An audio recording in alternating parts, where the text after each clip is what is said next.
Hello everyone, অনেক দিন পর তোমাদের সাথে ব্লগ শেয়ার করতে চলে এলাম। মেয়ের স্কুলে ছুটি, কিন্তু মেয়ের প্রজেক্ট এমন দিয়েছে যে ব্লগ করার বা ব্লগ নেওয়ার আমার আর সময় হচ্ছে না। অনেক চাপের মধ্যে আমরা ডিসাইড করলাম যে আমরা কোথাও একটা খেতে যাব। খুব কাছাকাছির মধ্যেই আমিনিয়াতে চলে গিয়েছিলাম।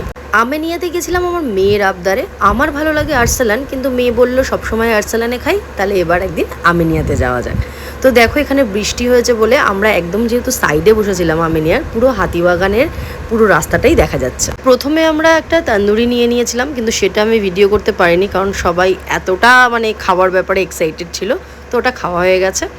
আর বিরিয়ানিটাও দেখতে পাচ্ছ অলমোস্ট খাওয়া শুরু হয়ে গেছে, তারপর আমি ভিডিওটা নিচ্ছি। ইন্ডিয়ায় ফার্স্ট টাইম একটা বাজে এক্সপিরিয়েন্স, সেটা হচ্ছে আমরা অনেকক্ষণ বসে থাকার পর তারপর খাবার দেওয়া হয়েছে। ওদের কিছু একটা প্রবলেম হয়েছিল, যাই হোক সেটা বলাতে তারপর আবার ঠিকঠাক সার্ভ করেছে। মেয়ের শুধু বিরিয়ানি নয়, তার সাথে আবার লাগবে মশলা থামস আপ, তো সেটাও নিয়ে নেওয়া হয়েছে।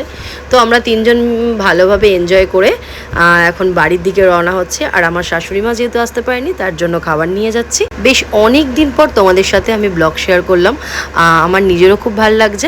তো ভিডিওটা কেমন হলো অবশ্যই কমেন্ট করে জানিও, ভালো লাগলে একটা লাইক করো। Thanks for watching, bye bye.